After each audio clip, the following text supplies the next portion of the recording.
fait des études à Sciences Po à Rennes, en droit public.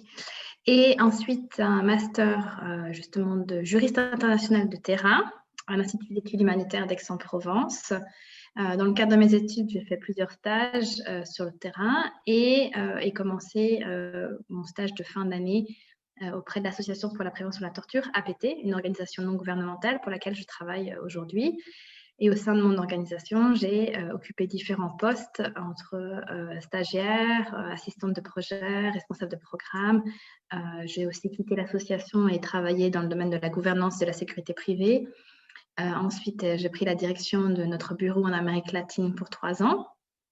Et depuis l'année dernière, je suis secrétaire générale adjointe auprès de cette association.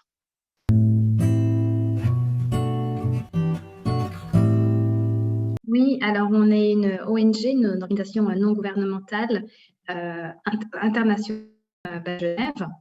Et nous, comme le dit d'ailleurs, montre justement le nom, on est basé justement sur la prévention de la torture et des mauvais traitements. On est fondé sur le principe qu'en ouvrant les lieux de privation de liberté, les lieux de détention, qui sont des lieux où les personnes sont susceptibles d'être soumises à la torture ou au mauvais traitement, en ouvrant ces lieux, on permet une plus grande transparence, un plus grand contrôle justement des pratiques en détention et une meilleure protection des personnes détenues.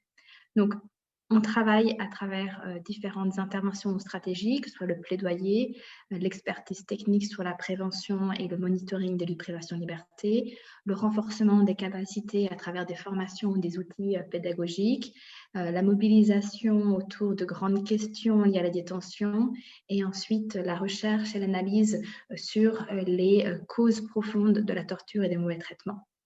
On promeut aussi le dialogue constructif et l'échange entre pairs et les bonnes pratiques pour trouver des solutions durables aux problèmes en détention.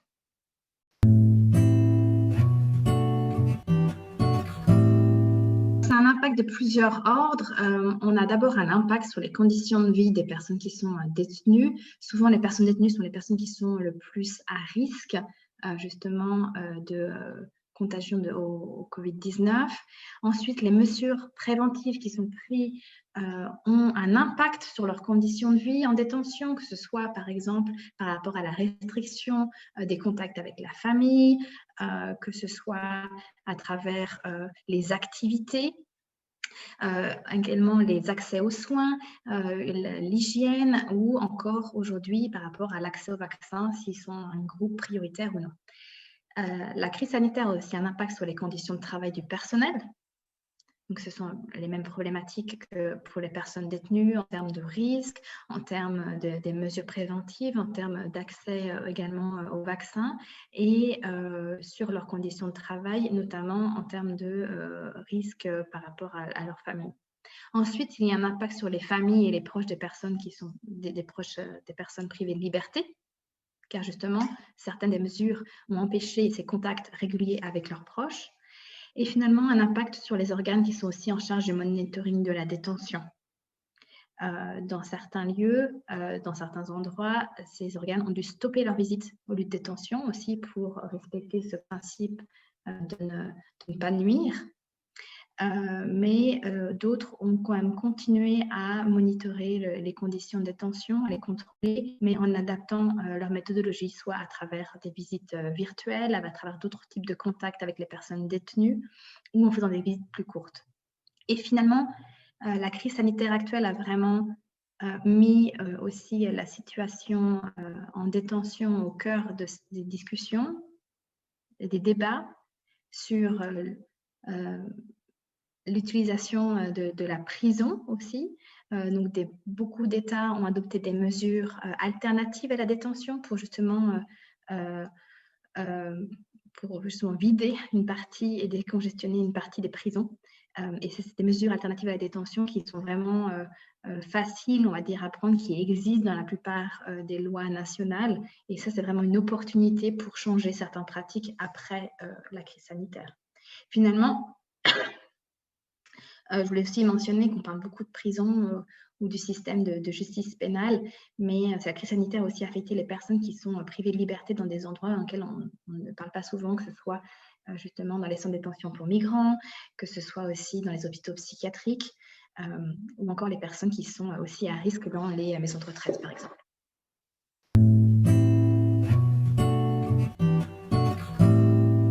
En adoptant une approche intersectionnelle, c'est une des principales manières de pouvoir prévenir la torture et le mauvais traitement. On doit vraiment avoir une approche holistique et multidisciplinaire de la prévention de la torture et des mauvais traitements, avec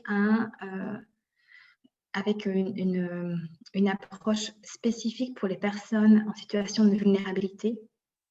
Et ces personnes qui sont en situation de vulnérabilité sont souvent en situation de double vulnérabilité. Vulnérabilité par la détention, mais aussi par rapport au fait que soit sont personnes des groupes, des personnes LGBTI, ce sont des femmes ou des enfants. Donc, si on n'adopte pas une approche intersectionnelle dans tout le travail qu'on fait, on ne peut pas aborder justement cet aspect. Et cela va de même avec les discussions et les dialogues avec les autorités pour aussi aborder les sujets des discriminations intersectionnelles ou des discriminations raciales dans le cadre des agences en charge de l'application des lois.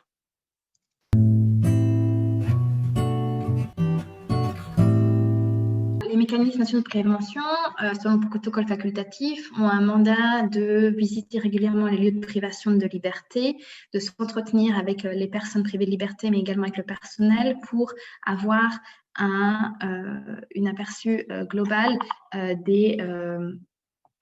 justement des risques en détention, des risques de torture, mauvais traitement, et de pouvoir apporter des recommandations concrètes pour changer la situation, que ce soit au niveau de lieu de détention ou au niveau des lois ou au niveau des pratiques des autorités. Leur rôle, c'est vraiment préventif, parce que ce mot prévention est dans leur mandat, donc ils n'enquêtent pas sur des cas individuels, mais ils ont vraiment le mandat d'identifier les risques possibles de torture et traitement et de pouvoir proposer des solutions concrètes qui puissent changer le système.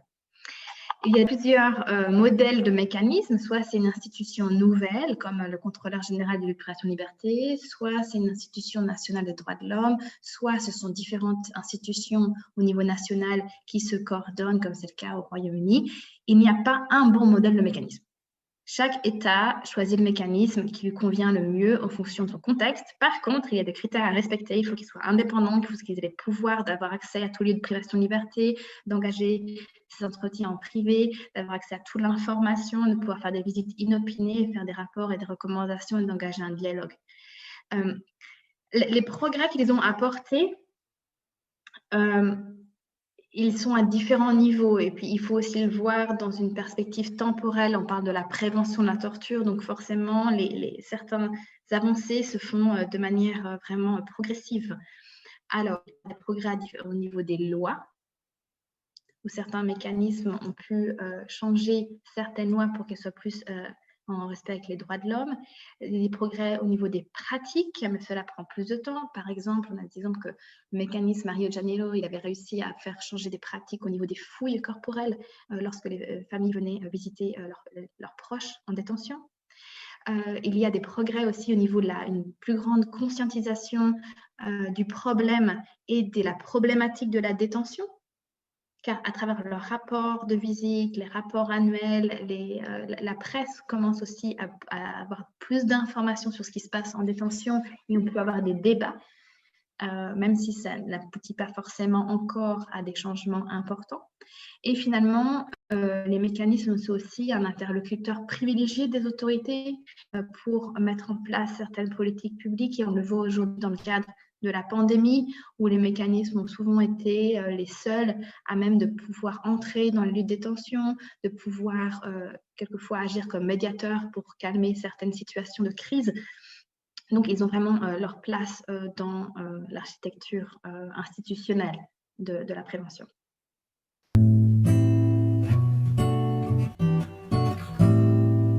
Pour moi, il y a deux étapes.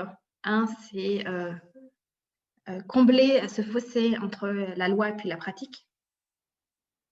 où souvent il y a des très bonnes lois qui existent, ou ce traité international, mais elles ne sont pas forcément mises en œuvre dans la pratique. On trouve des solutions concrètes pour permettre cette mise en pratique. Et ça veut dire, par exemple, avoir accès à un avocat dans les premières heures de la détention, pouvoir notifier de sa détention à ses proches, pouvoir avoir un vrai accès à l'information lorsqu'on est détenu et la comprendre. Voilà, ça fait partie des prochains chantiers. Et le deuxième serait aussi de pouvoir s'attaquer, on va dire, à l'opinion publique qui a peut-être une certaine partie de la population une plus grande tolérance vis-à-vis de certains actes qui pourraient être considérés comme de la torture ou des mauvais traitements. Donc l'idée, c'est de pouvoir contribuer à un changement narratif autour de la torture et des mauvais traitements.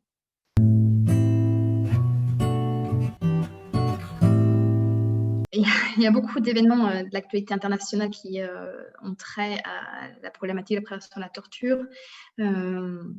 Entre les répressions policières des manifestants, manifestantes, et qui a d'ailleurs conduit à la torture comme en Biélorussie. On voit que lorsque la démocratie est en danger, malheureusement, la torture apparaît. Hier, qui était quand même la journée internationale de la femme, et je voulais aussi mentionner que avec 41 mécanismes nationaux de prévention de la torture dans le monde, on a publié justement un communiqué qui appelait les États à regarder la situation des femmes en détention et adopter des alternatives à la détention pour les femmes et mettre en œuvre justement les règles de Bangkok.